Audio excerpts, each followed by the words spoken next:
quero. Por quê? Porque é uma questão de caráter, né? Sim. Eu sou assim, então eu não posso ver e participar de tudo que eu participei no Atlético, do momento que eu tive e com o que as pessoas fizeram para comprar o meu passe e chegar agora e falar que eu não vou. Então isso é uma coisa que nem conte, porque eu tô certo com o Atlético, eu vou voltar pro Atlético. Aí ele ficou meio assim comigo e tal, daí acabou e eu voltei pro Atlético, não pensei duas vezes. E até hoje eu tenho um carinho enorme, acho que as pessoas que me seguem no Instagram, que são de Minas, que são torcedores do Atlético, constantemente me mandam mensagem. Então acho que foi um dos momentos da minha carreira que foram muito positivos pro Atlético. E por essa mobilização que fizeram lá, eu imagino que tenha sido uma coisa muito grande, muito tremenda mesmo, tipo, ao ponto dos torcedores se mobilizarem para comprar um jogador porque eles não querem que o jogador, porque tá dando certo, Sim. tá dando certo no time. O pessoal te parava na rua, fica aqui. Parava, já comprei a tua camisa, você não pode ir embora, nós vamos conseguir o dinheiro de arrecadação. E até hoje as pessoas ainda, muitos me chamam às vezes no Instagram e falam, nossa, eu era menininho, eu já tô numa idade, né? Eu era menininho, eu lembro que o meu pai comprou 2 camisas que era pra você ficar no Atlético e tal, não sei o que. Então são as coisas que dá saudade, né? Acho que a gente para pra pensar assim e se fala, porra, pra acontecer isso, porque as coisas estavam acontecendo da forma correta, né? Acho que eu fiz por merecer passar por isso, né? E era aquele time do Atlético era um time bom, era um time muito bom. A gente tinha um time bom, a gente teve um time bom. Em 96 foi uma pena a gente não chegar na final do Campeonato Brasileiro, acho que nós fizemos um campeonato muito bom, nós perdemos a chance, né, de estar na final. Nós perdemos para a Portuguesa também, que era um baita de um time, que a final foi Portuguesa e Grêmio. Então a gente tinha um time bom, um time fechado, né, acho que além de bom era fechado. Eram jogadores com algum certo nome já no mercado na época. Quem que tava lá nessa? A gente tinha Tafarel no gol, o Paulo Roberto lateral, daí tinha eu, o Rogério Pinheiro na zaga e o Paulo Roberto Prestes na lateral esquerda. No meio era Doriva, aí eu não recordo o outro. Daí na frente tinha Euler, tinha o falecido Ezio. A gente tinha Filho do Vento tava lá? A gente tinha um time muito bom. Então foi uma pena mesmo a gente não conseguir o título naquele momento. Não, só dessa defesa com você e Tafarel, pô. Eu falo de pessoas com nomes, né? Você vê a humildade de um Tafarel, a humildade de um Paulo Roberto, de um Doriva. Então, não existe essas coisas que existem hoje, né? Então, às vezes as pessoas falam, vocês comparam muito vocês naquela época com hoje. Eu falei, não tem como. Porque você encontra as pessoas daquela época com uma humildade até hoje, coisas que há muitos jogadores de hoje não são, entendeu? Então é muito difícil. Eu nem gosto de ficar comparando, porque as pessoas pensam que... A comparação é inevitável, né? É inevitável, você não compara. em alguns aspectos, sim. Porque eu conversei, a resenha nossa com o Bozó também, a gente gravou com o Bozó, que foi campeão em 78 no Guarani. Ele falando pra mim, assim, antes de gravar, que ele tá lá sentado que ele mora hoje no Guarani. Ele tá sentado lá, os moleques passam do lado dele e não conhece ele. Tipo, depois que sabe que é ele, vem querer falar com ele. Mas antes disso, pô, peraí. Então você fazer diferença? Se o cara é conhecido... Infelizmente tá assim. Eu lembro até hoje, eu trabalhei no Sub-15 do 15, no Sub-20 do 15 de treinador e também estava trabalhando de auxiliar com o Kleber Gaúcho. A gente trabalhou no Velo, a gente trabalhou aqui no 15 também no profissional. E você vê a hierarquia como mudou, né? Então você vê também nos clubes hoje a falta de respeito que existe. Porque na minha época, quando a gente era chamado para treinar no profissional, você estava como fala, sub-20, você era chamado para completar o treino do profissional, você ficava super feliz. Você ia todo empolgado, se entrasse no treinamento entrou, se não entrasse também estava ótimo, você estava ali, né?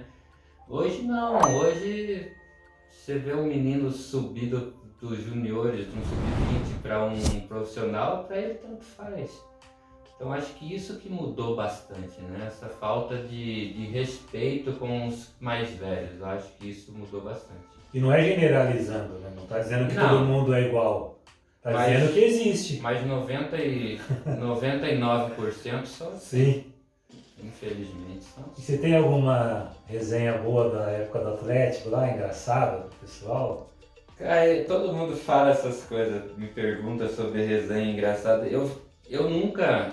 Eu não me recordo, sabe? Além de eu ser um pouco ruim de recordação das coisas, eu nunca fui um cara que tava sempre em resenha, sabe? Eu sou mais pacato, eu sempre ficava sempre no meu canto, ficava de longe ouvindo e tal, mas de participar de resenha, assim mesmo, eu não... Mas algum bastidor de um jogo, que vocês foram pro jogo, que era importante, tipo esse com o Cruzeiro, tem alguma história boa de técnico?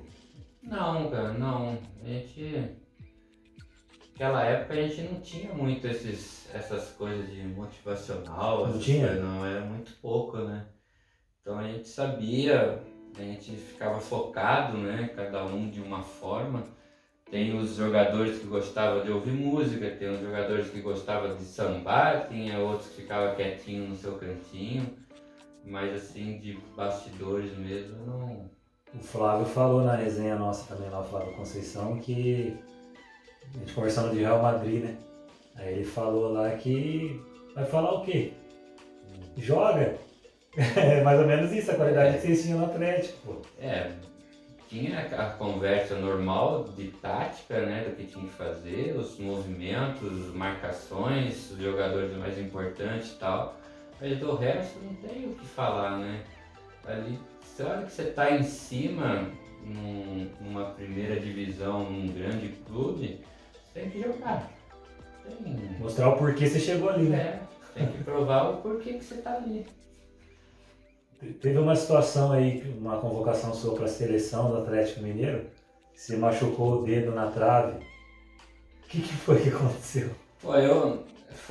A gente estava num sábado, num treinamento, num recreativo, né? Que a gente fazia o rachão e tal, meio campo. E cada um faz o que quer, né? Bem dizer assim, né? Daí, costume que eu tinha eu via pedaço de rede solta assim, eu ia lá, encaixava, sabe? E numa dessas tava um pedaço no travessão, tava um grande pedaço solto, né?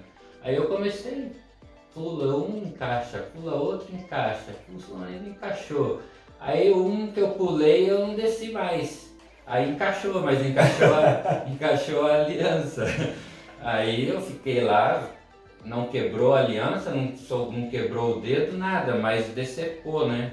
A aliança veio rasgando tudo aqui, ficou tudo arrancou a pele arrancou tudo. A pele daqui, ela veio parar aqui na unha quase, né? Aí o goleiro, que acho que era o Hugo que tava, me segurou pelas pernas, me travou e eu consegui soltar a aliança. Então a aliança de assim, ela ficou assim, né? Ela veio rasgando tudo. Aí eu fui pro hospital, fiz a primeira cirurgia, isso no sábado mesmo. Aí no domingo não fiz nada, na segunda-feira o médico começou a ter necroses, né, por causa de circulação. Aí eu tive que fazer outra cirurgia na terça-feira de manhã, de reconstrução, né. Eu tirava a pele de um lugar, colocava tal pra ver. E eu tava na cirurgia, acho que foi às 9 da manhã, quando era meio-dia já acabou, fui pro quarto. Aí eu tô no quarto, eu recebo a notícia que eu tinha sido convocado para a seleção.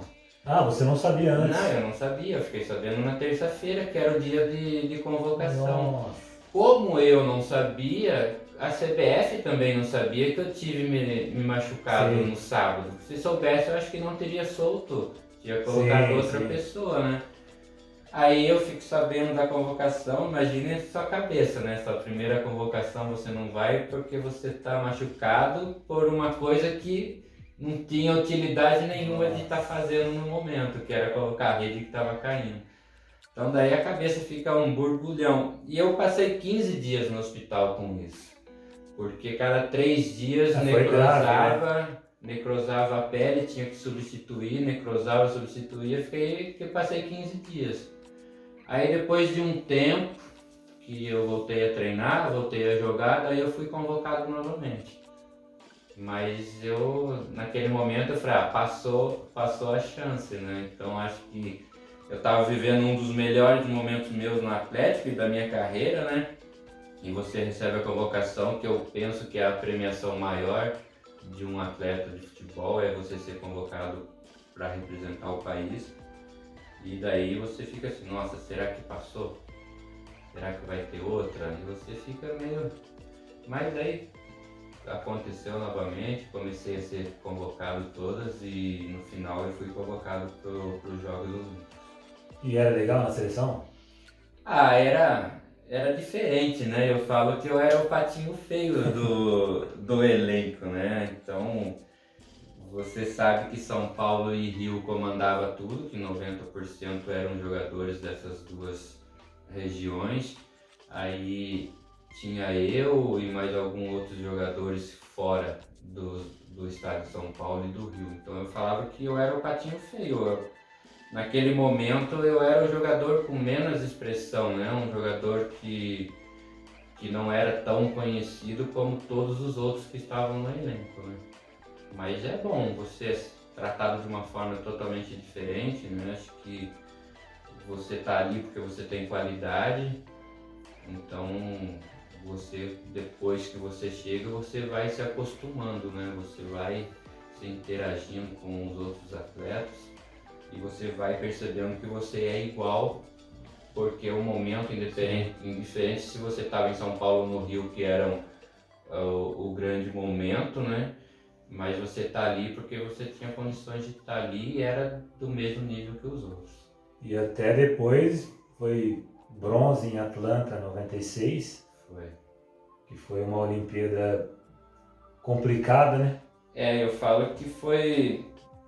A gente tinha um elenco que, se comparar com as outras seleções de Olimpíadas, eu acho que foi um dos mais fortes, né?